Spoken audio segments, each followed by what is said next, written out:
គ្រប់នឹងជំរាបសួរប្រិយមិត្តពុកម៉ែបងប្អូនដែលនិយមតាមដានក៏ដូចជាតម្រុយឆ្នោតយួនប្រចាំថ្ងៃ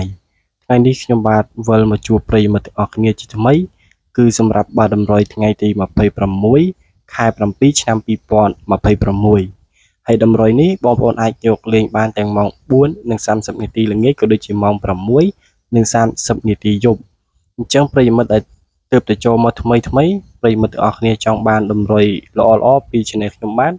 ប្រិយមិត្តទាំងអស់គ្នាកុំភ្លេចជួយចុច like ក៏ដូចជា subscribe ដើម្បីទទួលបាននៅតម្រុយល្អជារៀងរាល់ថ្ងៃអញ្ចឹងសម្រាប់ថ្ងៃដែរគឺយើងវិលមកជួបគ្នាជាថ្មីគឺ admin នឹងសម្រាប់ចម្រាំងយកតម្រុយល្អមកចែកជូនដល់ប្រិយមិត្តទាំងអស់គ្នាហើយសង្ឃឹមថាប្រិយមិត្តទាំងអស់គ្នាពេញចិត្តក៏ដូចជាចូលចិត្តជាមួយនឹងតម្រុយសម្រាប់ថ្ងៃស្អែកនេះតោះអញ្ចឹងកុំឲ្យខាតពេលវេលាប្រិយមិត្តទាំងអស់គ្នាយូរយើងចូលជាមួយនឹងការហៅតម្រុយបាទសម្រាប់ថ្ងៃស្អែកចែកជូនដល់ប្រិយមិត្តទាំងអស់គ្នាតែម្ដងទៅហើយសម្រាប់ថ្ងៃស្អែកនេះគឺយើងហៅឲ្យ2លេខមុនណាចាបាទជាទូទៅគឺយើង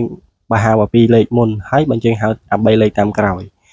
សម្រាប់បាទតម្រុយសម្រាប់ថ្ងៃស្អែកអា2លេខបាទគឺយើងមានបាទ94ប្រិយមិត្តទាំងអស់គ្នាត្រៀម3សិភៅកត់ទាំងអស់គ្នាបាទគឺយើងមានបាទ94 37និង29បាទ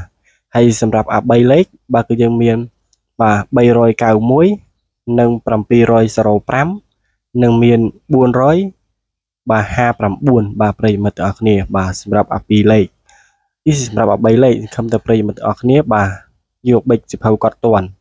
ហើយសម្រាប់បាទលេខអូសខ្ទង់បាទគឺយើងមានបាទអូសខ្ទង់10និងអូសខ្ទង់40ប្រិយមិត្តទាំងអស់គ្នា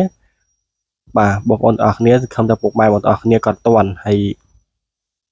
សម្រាប់បាទតម្រុយបាទថ្ងៃស្អែកគឺយើងមានតែប៉ុណ្្នឹងទេសង្ឃឹមថាប្រិយមិត្តទាំងអស់គ្នាពេញចិត្តក៏ដូចជាបាទចូលចិត្តជាមួយនឹងតម្រុយបាទសម្រាប់បាទថ្ងៃស្អែកនេះអញ្ចឹងគឺយើងមានតែប៉ុណ្្នឹងទេសូមអរគុណនិងសូមគោរពលា